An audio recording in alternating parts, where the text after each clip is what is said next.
Nah, pada kesempatan yang selanjutnya saya akan berikan kesempatan kepada ini antara Pak Dr. Laksanto dengan Prof. Yudan terlebih dahulu. Ini Prof. Yudan apakah sudah bisa bergabung atau nanti setelah Pak Dr. Laksanto, Prof. Yudan? Terus bisa pindah ke lokasi sebelahnya karena kita Oke, siap. Monggo Prof. Yudan. Prof. Yudan dulu. Monggo Prof. Yudan. Ini soalnya Prof. Yudan sudah pakai pakaiannya pakai pakaian karate tapi bukan untuk menghajar kita gitu ya. Monggo Prof. Yudan. Ayo monggo, kalau nanti kita olahraga sama-sama. Makasih. Bismillahirrahmanirrahim. Assalamualaikum warahmatullahi wabarakatuh. Waalaikumsalam. Selamat siang, salam sejahtera untuk kita semuanya. Om Swastiastu, Namo Buddhaya, salam kebajikan. Doa saya selalu untuk Bapak Ibu semuanya, rekan-rekan, hadirin hadirat di forum yang berbahagia ini. Semoga rahmat Allah, hidayah selalu tercurah untuk Ibu Bapak semuanya, keselamatan, kebahagiaan, rezeki yang berlimpah juga demikian. Amin. Untuk Prof. Agus Surono, selamat ulang tahun. Saya cek tadi dalam database kependudukan 30 Agustus 1970, 50 tahun, luar biasa. Ya Prof, terima kasih. Jadi itulah beruntungnya Dirjen Dukcapil bisa setiap hari memberi selamat ulang tahun karena 268 juta data kependudukan itu bisa kita cek hari ini berapa Agus yang berulang tahun. Prof. Asep kapan, Prof. Laks kapan, Prof. Edi kapan, gitu ya. Nah, saya ingin bercerita, mungkin ini tidak terlalu akademik. Pertama, Prof. Agus, selamat, channel YouTube-nya sudah di-launching pas di umur 50 tahun, mudah-mudahan berkembang dan nanti followernya bisa banyak. Ini akan bagus. Syukur-syukur nanti Prof. Agus bisa seperti Atta Halilintar, yang followernya banyak sekali. Karena akan sangat bagus kita bisa sosialisasi hukum terus-menerus, bekerja satu kali, tetapi bisa didengarkan berkali-kali. Nah, mudah-mudahan nanti saya juga akan mencontoh Prof. Agus, saya bikin channel juga gitu ya, sehingga bisa sosialisasi hukum untuk membangun budaya, membangun ketaatan hukum, membangun, kalau Prof. Sacipto mengatakan berhukum dengan hati, berpemerintahan dengan hati, agar bisa membahagiakan hati seluruh rakyat di negara ini. Nah, saya ingin bercerita ketika melihat dan memperhatikan ketika saya masuk di birokrasi pertama kali 96, kemudian dilanjutkan 99. Pertama kali di birokrasi saya di Kementerian Keuangan, kemudian tidak kerasan saya keluar, masuk lagi di Kementerian Dalam Negeri. Lebih dari 20 tahun saya di birokrasi. Itu melihat ada perkembangan yang menarik yang harus diantisipasi dari kita di Fakultas Hukum. Atau semuanya saja di dalam kita berhukum. Ada perkembangan yang harus bisa kita tangkap. Dulu awal-awal tahun 2000 itu era kompetisi sangat kuat. Sekarang ternyata bergeser menjadi era sinergi. Nanti saya akan tunjukkan fakta-faktanya. Dulu eranya adalah era betul-betul mengandalkan kecerdasan, mengandalkan daya mengingat yang sangat kuat, pinter-pinteran mudahnya. Sekarang sudah bergeser menjadi era kerjasama dan kolaborasi. Kalau pinter-pinteran kita kalah dengan Google. Kalau hafal-hafalan kalah semua dengan Wikipedia. Dengan Google kalah semua kita. Tetapi individu dituntut semakin kolaboratif. Dari era owning, era memiliki, menuju era sharing.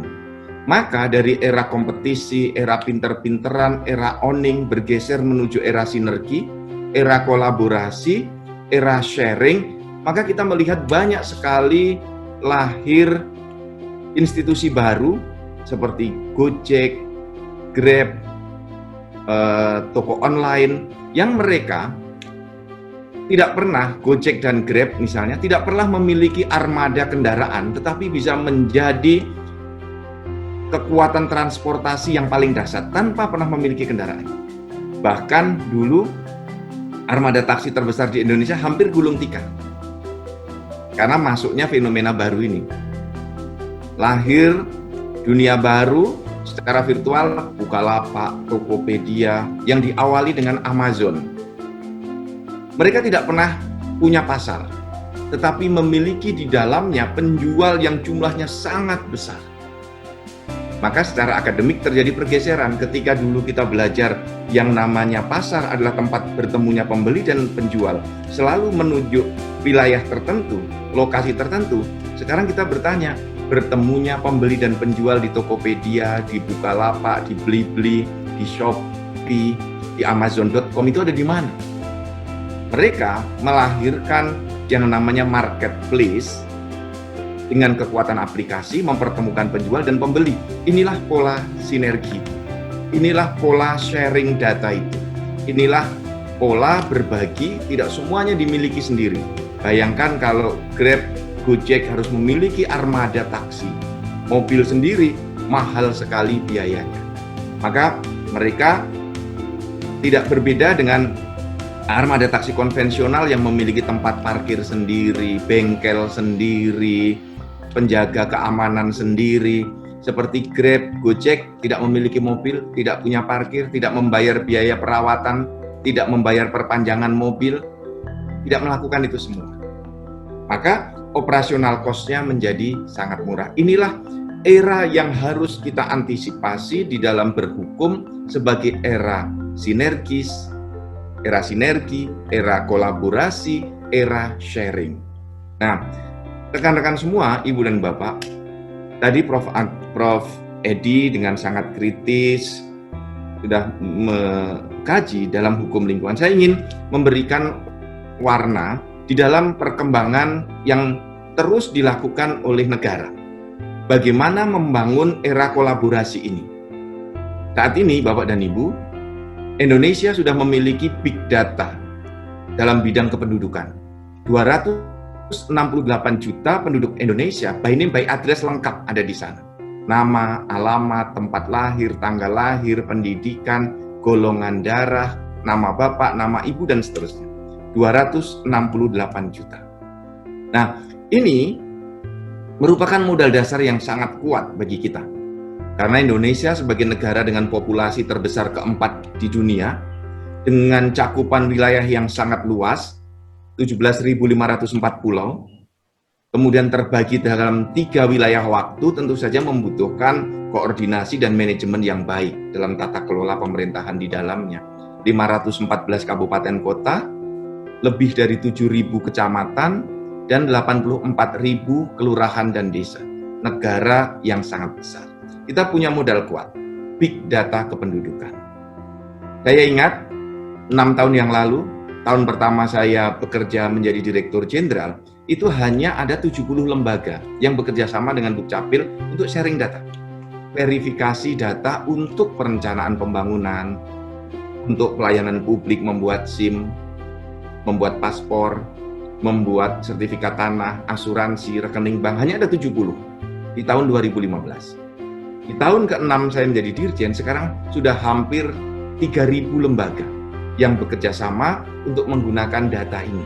450-an itu dari perguruan tinggi, dari kampus, negeri dan swasta. 1000-an dari perbankan. Kemudian ratusan dari pasar modal, 50-an dari asuransi. Dari penegak hukum banyak, dari Pemda juga banyak. Nah, apa yang ingin saya sampaikan Ibu dan Bapak? Indonesia menuju era single identity number. Maksudnya adalah satu penduduk hanya boleh memiliki satu identitas. Dan sekarang sudah hampir bisa dipastikan kalau sudah memiliki KTP elektronik, orang tidak bisa lagi memiliki KTP lagi di tempat lain. Membuat bisa, tetapi tidak akan jadi. Karena chip dan sidik jari, dalam chip itu ada sidik jari dan iris mata serta foto wajah. Dan Indonesia sekarang sudah bisa mulai menggunakan face recognition. Jadi foto wajah, bagi yang sudah pernah membuat KTP elektronik, kalau wajahnya difoto, datanya sudah bisa diketahui oleh lembaga yang sudah bekerja sama dengan Dukcapil, TNI, Polri, Kejaksaan, itu sudah kerjasama dan mudah sekali untuk melakukan penegakan.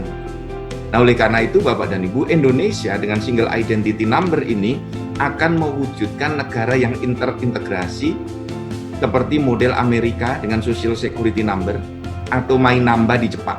Jadi misalnya di tempat Prof. Asep di Al-Azhar, tempat Prof. Agus, Prof. Edi di Untak, Prof. Laks di Sahid, kalau ada mahasiswa kemudian sakit, mempunyai asuransi di Prudensial misalnya, yang masuk rumah sakit, tinggal dilingkan antara rumah sakit, data Dukcapil dengan asuransi Prudensial. Orangnya tidak perlu membayar lagi. Kalau nilai asuransinya cukup. Kalau nilai asuransinya kurang, tinggal menambah. Misalnya pendaftaran mahasiswa baru. Tidak perlu lagi mengisi formulir. Cukup ketik NIK-nya. Nanti sudah terintegrasi. Untuk membayarnya, langsung terintegrasi. Kalau dia sudah punya rekening bank mana, langsung dipotong dari rekening bank itu. Nah, inilah yang terus kita bangun.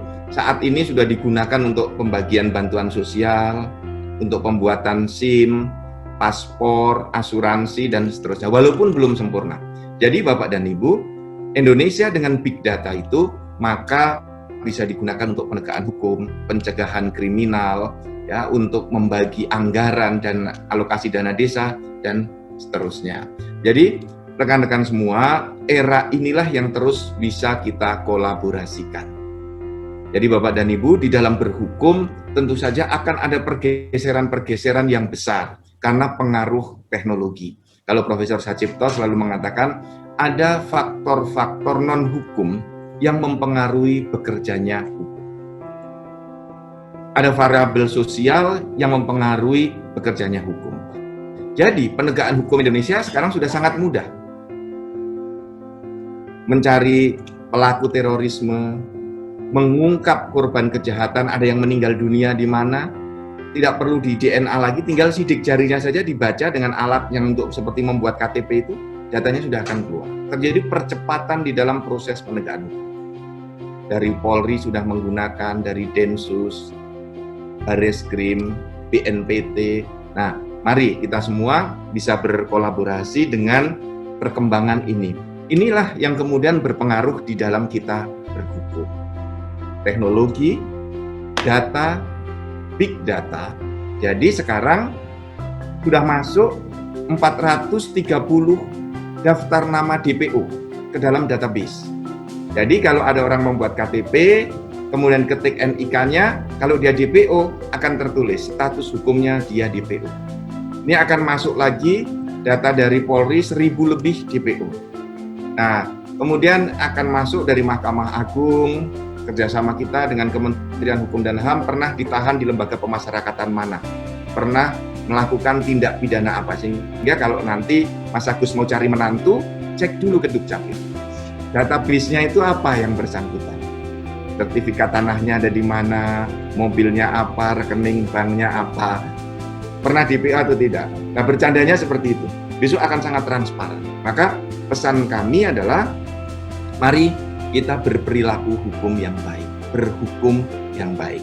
Karena jejak digital kita akan tercatat terus di dalam big data kependudukan. Sukses selalu Prof. Agus, selamat ulang tahun yang ke-50. Sukses untuk channel YouTube-nya, salam hormat untuk semuanya, sahabat-sahabat saya, guru besar yang ada di sini. Terima kasih. Terima kasih Prof. Yudan, luar biasa ini. Ini salah satu senior saya yang menginspirasi saya. Dan beliau kalau dengan saya secara pribadi itu mulai kasih beliau karir sebagai birokrat di Kementerian Dalam Negeri. Apa yang disampaikan oleh beliau tadi itu banyak sekali yang saya kira luar biasa untuk generasi-generasi milenial, untuk ketika nanti berhukum dan bagaimana menyikapi dan seterusnya, itu sangat luar biasa. Dan saya kira patut untuk menjadi panutan kita. Salah satu di antaranya adalah Prof. Yudan. Dan saya kira apa yang statement-statement tadi yang disampaikan itu sudah cocok nih Prof. Jadi kalau sudah dirjen sudah 3 kali atau berapa tahun ini sudah dirjen itu sudah mentok. Jadi ibaratnya kalau di eselon sebuah birokrasi itu sudah mentok, artinya tinggal satu step lagi, jabatan politis. Mudah-mudahan saya berdoa untuk Prof. Yudan 2024 bisa kiranya untuk menjadi salah satu menteri di antara kita ya Pak Laks ya. Dukunglah Prof. Yudan. Mudah-mudahan beliau memang memerlukan bangsa Indonesia, memerlukan apa namanya calon-calon atau menteri-menteri yang seperti Prof Yudan gitu. Memang beliau menguasai sekali Indonesia karena beliau berkeliling ke seluruh Indonesia.